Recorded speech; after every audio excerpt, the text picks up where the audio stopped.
Dajjal ini akan keluar nanti dari negeri Persia, sebuah kota dalam hadis sahih dikatakan dari wilayah namanya Yahudiyah. Allahu alam apakah dia dari turunan Yahudi atau bukan, tapi yang jelas Dajjal nama orang dipastikan disebutkan namanya dan cirinya. Dan dia akan diikuti dari wilayah Yahudiyah tadi, di wilayah Khurasan, kalau sekarang wilayah Iran, negeri Iran sekarang. Diikuti dengan 70.000 dari orang-orang Yahudi Khurasan. Dia akan keluar membuat kerusakan selama 40 hari. Kata Nabi SAW, 40 hari itu sehari seperti setahun, sehari lagi yang kedua seperti sebulan, hari yang ketiga seperti sepekan, dan sisa harinya seperti hari kalian. Ulama hadis mengatakan yang dimaksud adalah sehari pertama seperti setahun, memang setahun maksudnya. Jadi Dajjal akan buat kerusakan setahun, 2 bulan, 2 pekan. Seluruh bumi ini akan dimasuki oleh Dajjal. Tidak tertinggal satu lorong, gang, jangankan kota atau desa, kecuali Dajjal akan masuk ke dalamnya, kecuali Madinah dan Mekah. Tidak bisa dimasuki oleh Dajjal. Kata Nabi SAW dalam hadis sahih, karena di setiap pintu gerbang Mekah dan Madinah malaikat menghenuskan pedangnya dan menghalau Dajjal sehingga Dajjal tidak bisa masuk. Mungkin Bapak Ibu tanya, bagaimana bisa orang mau mengikuti dia? Karena dia diberikan kelebihan sama Allah SWT.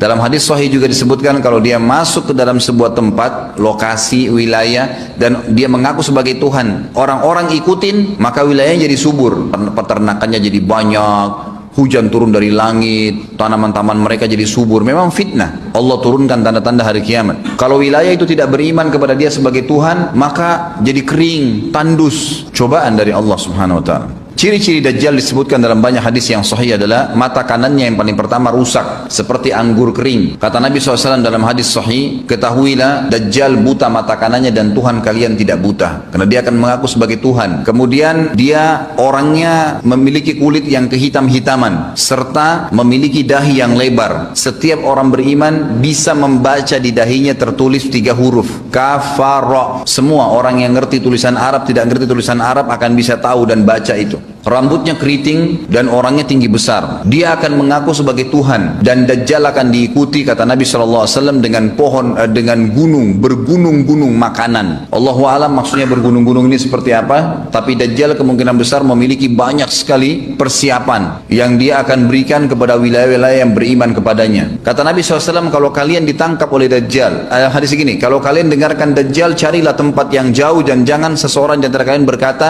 imanku kuat, aku akan menghadapinya, karena bisa saja dia mengatakan itu, ternyata pada saat ketemu dia jadi pengikutnya. Tapi kalau kalian bertemu, kokohkanlah pendirian kalian dan yakinlah Dajjal di tangan kanannya ada api dan di tangan kirinya ada lautan. Kalau kalian tertangkap, maka pilihlah yang di tangan kanannya yang api dan ucapkanlah bismillah. Pada saat kalian pun harus dilemparkan ke api itu, ketahuilah api tersebut adalah lautan yang